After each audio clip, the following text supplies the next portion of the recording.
Hey everyone, Kyle once again, and welcome back to the next episode review for Yashahime Season 2, Episode 11. Now we're on to Part 2 of Battle on the New Moon. Part 2, like I said. And there was another enjoyable episode. Once again it was bouncing up from three trio separately from another though, but I was fine with it because it showed it was more or less this one had more or less on Toa though, but mostly on Moroha for the most part, but a little bit on Setsuna as well. But Toa's part was lesser because that's gonna be laid into the next episode, which I'll get to, which I'll talk about in the next preview, which I'm looking forward to though, because when I saw the preview, I was like, all right, this is gonna be great, So, but I'll get to that one in the next preview discussion. I'm not gonna wait for like a few days for that like I did last time. So, but I'm gonna try to get to it as soon as after I upload this episode. So. And after that, we'll have more movie reviews coming up as well, alright? But get to this episode, Part 2, Battle on the New Moon, picking up with Moroha, Moroha hang gliding back into the, where the raccoon dog's place are, and then we end up with, like I said, with Toa teleported to Zero and Hanayoshi. So. And then, but how it opens up, but next it opens after the credits, after the title, with Rin once again in the Tree of Ages, but this time the whole thing is glowing red. It's a little bit more darker red than it was because now we see that more Rin since Setsuna cut the ties between her and Rin. The curse has been is now continuing now. The Silver Scale curse is continuing, and now we see more scales that are covering her, because originally before it was only just two right here. Now we see more develop more on her neck and a couple more on her face. So now that the curse is now growing more rapidly now, so the time is starting to run out now. So and now we see that Rin has now woken up now. Well, she's been asleep forever, stays forever, but now she finally wakes up, opens her eyes, and she's talking to Sesshomaru, saying that she wants to see them. She wants to see her kids. She wants to see her girls one last time. She wants to see them one last time.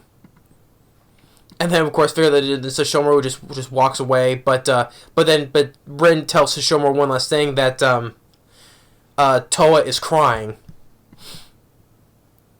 and Sesshomaru he gives like a little nod, so it looks like he's gonna attend to that matter, I guess. So, but yeah, now we see that Rin has woken up, or maybe she's been awake this whole time, but she's been sleeping this whole time, but she was conscious the whole time, I guess. So yeah, so we see this. So we had to see the Silver Scale curse growing more rapidly on her body, covering her a little bit more, saying that she wants to see her girls one last time, but saying that at the same time that Toa is crying.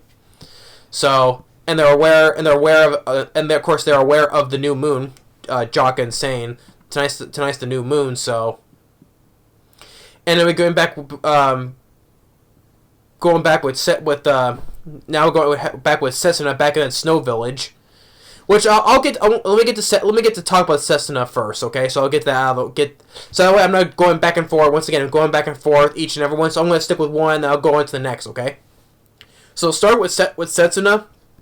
She's sleeping right now. No, human Setsuna, I would say, is sleeping. Then we get back to that Yeti demon in month's clothes. What's the Yukin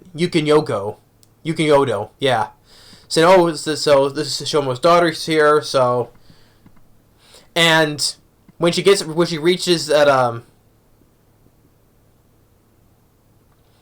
the one house where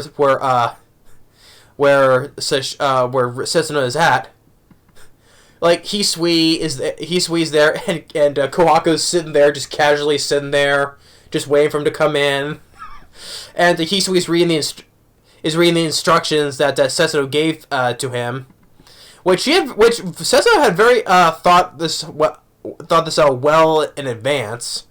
Pretty smart for thinking this out well in advance for this type of thing to show up, right? Yeah, because as he's reading, it's like, if the demon shows up, if he's more than like basically more than 6 feet tall, whatever, just pull the rope that says number 1. So she does, and well, the Yeti is telling him, "Who are you? We're demon slayers." So he pulls a number 1. Some spirits fall down, and he ends up tripping into a wagon, and then Koaga calls out to his other two demon slayers, which can't remember their names, but he says one is Rokuta and Nanasuki. So, and he's just like casually just calling them out, like, okay, you can take him out now.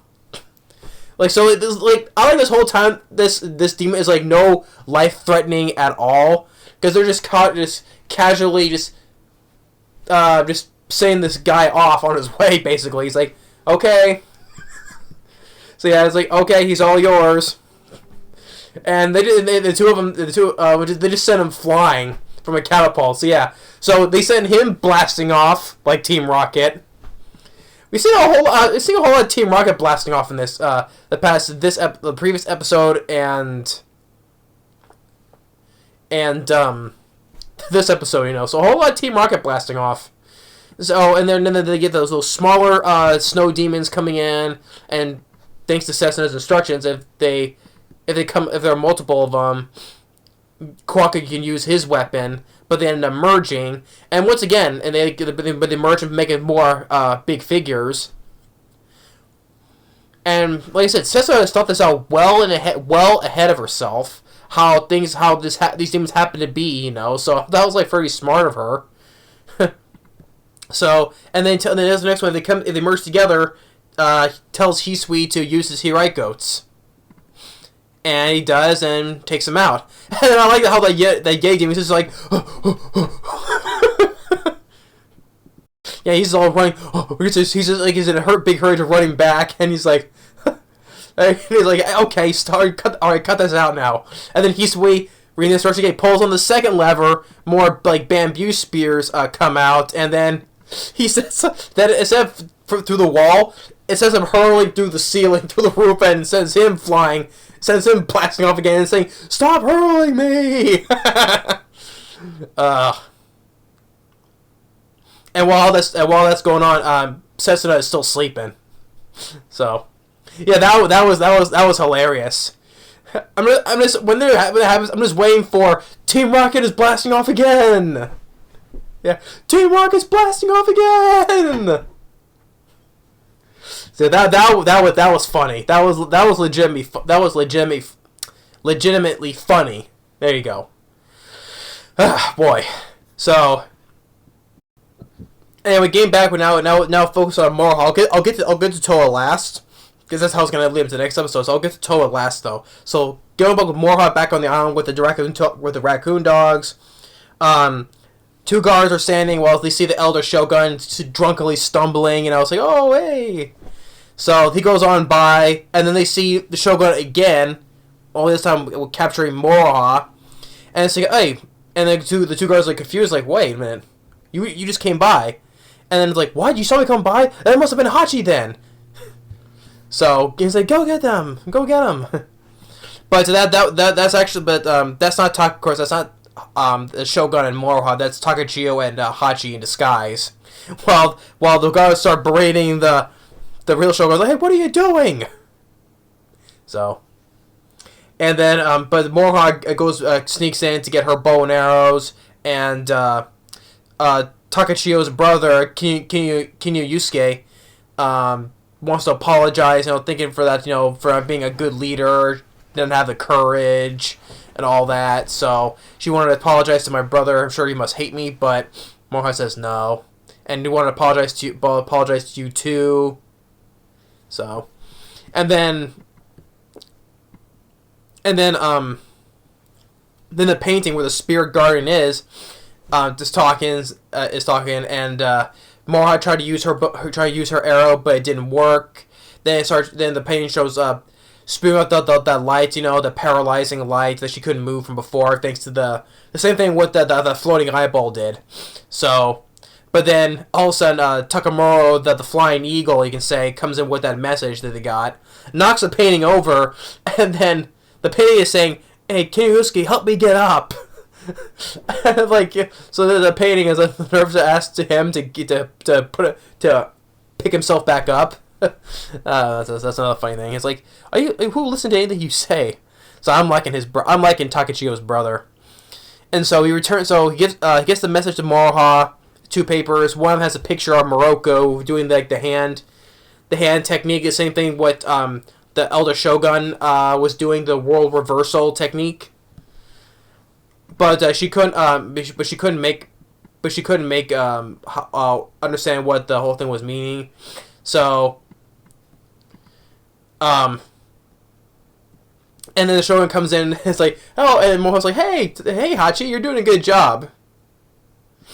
So I was like, is it really you or not? But it's like, you know what? I'll take care of you myself.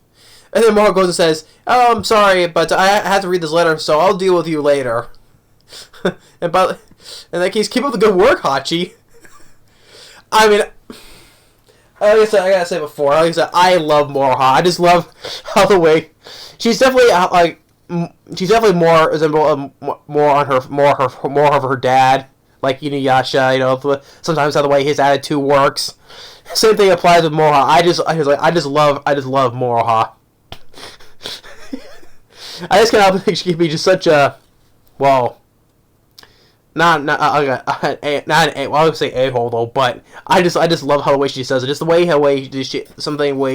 how her dad would say, right? So yeah, I just love Moroha. So. So Takamaro uses a decoy on the kite, and then I said and we can still continue on. Then Hachi gets all the elder dogs together, saying that about your taxes, stop Shogun from deceiving you. He's embezzled you on the taxes, so they all stand like, yeah, let's go get him, yeah. So Hachi's like making like a revolt against him. So they're gonna work together to throw him out. So and then they're going after where the real Spirit Garden lies, in this big giant moon. It's like a moon sphere glowing, and saying he's the guardian spirit though, but. I like the fact that she's like, and I like this badass moment here from Moroha. Like, well, just because he's a spirit guardian though, but what good is he if the Shogun is to continue to misuse him? And I like the fact that she says, I am not like my mom, which clearly she's not. So, and then she fires it, yeah, and she's not gonna use the arrow soon. She's gonna purify the arrow. Purify him, and then lets out this the spirit lets out this gas, but then she shoots the arrow, completely breaks it. They're both falling, but they get saved by Takachiyo and Hachi. And I like the fact that like when Hachi catches her, he's like, "Is that really you? Is that really you, Hachi? You're not the Shogun."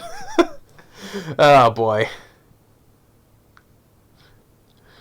And so the tower collapses, and then the Shogun saying, I'll get revenge on Inuyasha for scar on my face. Which I'm like, that little scar right here, yeah, that's really worth it. Yeah, that little scar is worth scarring your face. It's barely nothing. So he's going to use the world reversal technique again, but not for when she uses Moroha uses her crimson dragon wave, and then the Shogun uses those called the women of white mist. Those same women that he used to kind of like seduce with Morocco and Hachi. So blocks the crimson dragon wave, sends it back. Then she uses her crimson backlash wave, sending it back again. And so now he uses the world reversal technique and pretty much makes everything go upside down. And while it's going back to them, she reads off the papers and trying to make the same way with her hands, and in which it calls it the World reversal. So, and Shogun's like, what? That's a technique that the monk that they used before. And so, and then so with that, but with that, it says him Team Rocket blasting off. So he gets hit with it, and it sends him blasting off. I'm like, there's an awful lot of Team Rocket blasting off in this the past couple episodes. Same with twice with the Yeti, and now with him. Once again, we're blasting off again. Team Rocket is blasting off again.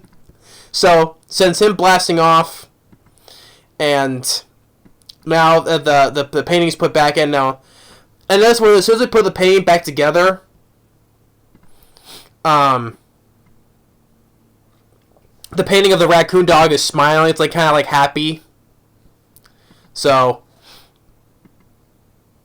and now still he's been pure. Since the garden's been purified, and it's all things. And they're thanking Moroha, the daughter of the legendary priestess. Yeah, and the fact that that Takachio was gonna, since Takachio who was gonna. Says that he was formerly the leader of the clan, but he passes off to his brother, and he says, "I'm better off. Has more fun with the corpse dealer with Jubei. He's better off with Jubei, so he's leaving the responsibility of leader to his brother, and then he goes and gives Moroha the one thing that which he hired her for, so to pay off her debt, but and then But she gives it right back to him, saying, "I have no intention to leave in the bounty hunting business." So, a debt of 1 Ryu is perfectly fine, she says. So, but yeah, even though her debt's been now paid though, but she's still gonna stick with the. Even though it's like her debt is paid, but she can still be with the corpse dealer, still doing bounty hunting still. So Takachio ends up giving the gold to his brother. Well, it kind of makes sense because since the Shogun took all their taxes, but it is kind of better to give that much to him. So Hachi, Yusuke. So Hachi stays behind, and while they're all thanking Moroha, so she leaves, says goodbye, and then Setsuna wakes up and back into her being a half demon now, since they took out the Yeti, and there was no problems at all. So, and then finally going back with now we're finally heading back. Finally talking about with Toa now, since she got teleported back. So Zero said that telling Hanayoshi, Nanayoshi, so that Star of Tears is inconsistent, and she's holding the silver pearl. So he's telling Nanahoshi, Nanahoshi, not Yoshi. I don't know why I said that. Nanahoshi saying, "Please feel free to enjoy them." Yes, telling him to enjoy her sorrow. And so he opens up his portal with the mini galaxy inside, and says like more of those butterflies that Zero summoned from before, and then all of a sudden that eternity bug has been placed on her, and it will suck out all your pain and suffering. So it will suck out all her pain and suffering, and it will be released with the most splendid fragrance. So, and this I thought this was a really cool. I wish I could show it though, but I can't. But it was a cool shot where it shows like this negative filter of Toa when the you know how reversal, when there's an opposite of the negative, right? The opposite of colors. Well, I like this one shot where it shows this wide shot of Toa with the Eternity Bug sucking all the pain and suffering out of her. This wide negative shot of her, I kind of like that. So I did like that. And so it's sucking all of her pain and suffering.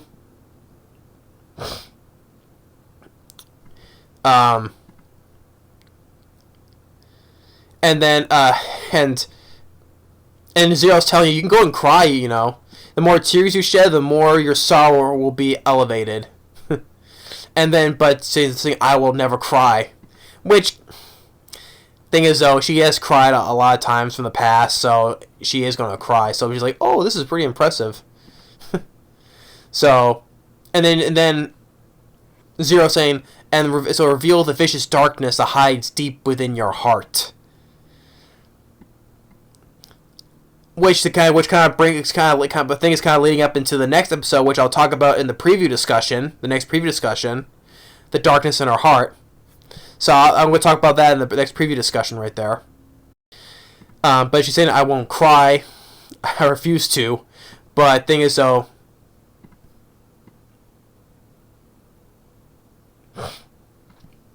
and by the time the morning comes, she's back into her regular self. No. Her hair changes back the way it is, but thing is though, when she does, she's tearing up, so she's crying. She's starting to cry, and Nanahoshi saying, "Oh, such exquisite sorrow, the finest suffering. Bring out your hatred." And then Toa getting enraged, saying, "I will never forgive you. I'll never forgive any of you." So yeah, so now you're getting pretty much, a full-blown rage Toa, which I'm looking forward to seeing. So she's getting very angry, which you hardly ever see her do, though. Maybe the one time when it was dealing with Homura, the fire demon, when she found out that he was the one who burned down that forest, separating her from Setsuna, that part where she got really angry about, and then at the end of the first season where Kirimaro killed Setsuna, and when she unleashed her full demon form, that's when she was so mad at that's when basically her unleashed her rage on him. So yeah, and now with this, she's getting absolutely reaching her breaking point, saying that I'll never ever forgive you, and it's that at the same time crying as well. So I can't. That's one thing I cannot wait to see. So. But that's gonna be discussed. All that part here is gonna be discussed in the next preview discussion. So, yeah, I'm looking forward to talk about that though, because that's another episode I'm looking forward to seeing now. Because I did see the preview and it looks really good, because especially with Toa, which I'll talk about in the preview. So, but episode part 2 of Battle Under the New Moon. I enjoyed it. It was a lot of funny moments, especially dealing with that Yeti. How Kawaku just casually, how they're dealing with this Yeti demon, just casually setting him off Team Rocket style, and especially with Mora with her attitude when she says certain things as well, was made me laugh. And then of course saying that the Shogun sending him off Team Rocket style as well. So yeah, and that little one badass moment from Mora saying, I am not like my mom. I'm not gonna use the ceiling. I'm gonna purify you. Which that's what Kagome didn't want to do in the first place, though. Instead of purifying, sealed it away, but now she does the opposite. So, yeah, she is definitely, like I said, Moha, she's definitely not like her mom. That's what she says, so she said it perfectly. I am not like my mom. She's definitely more her dad. Definitely, there's no doubt. If anyone's seen this by now, she's definitely more her dad, right? But, the whole thing, yeah, but the whole thing with Moha aside was definitely funny enough, and just the way the lines she says, it was pretty hilarious. And the whole thing with Setsuna when she's sleeping, Kawaku Hisui just casually, like, okay, you can take care of it now. Casually just deal with that Yeti demon again. So, but regardless about with Toa, with the eternity bug sucking all the pain and suffering, and how she refused to cry, but she did anyway. Well, but at the same time, she's enraged by it. So, I'm gonna look. So that's one we talk about in the next preview. In the next preview. So, but yeah, I enjoyed this episode. It's another good solid episode, and I enjoyed it. So, yeah, and it was pretty. It was very, very good. So. But that's my review for Part 2, Battle Under the New Moon. On the New Moon, not Under the New Moon. So, but yeah. And also, one thing for Morehouse, even though her debt's now paid, though, but she's still going to continue doing the bounty hunting business, working with Jubei, same with Takachiyo, so, yeah, so. And for anything else, not much though. But yeah, but all that I really enjoyed it. So I'm looking forward. So we'll talk about the next preview discussion about the next episode. So thanks for watching, and stay tuned for the next for the next preview discussion, then more movie reviews and more so forth. So see y'all later. Thanks for watching, and we'll see you all later.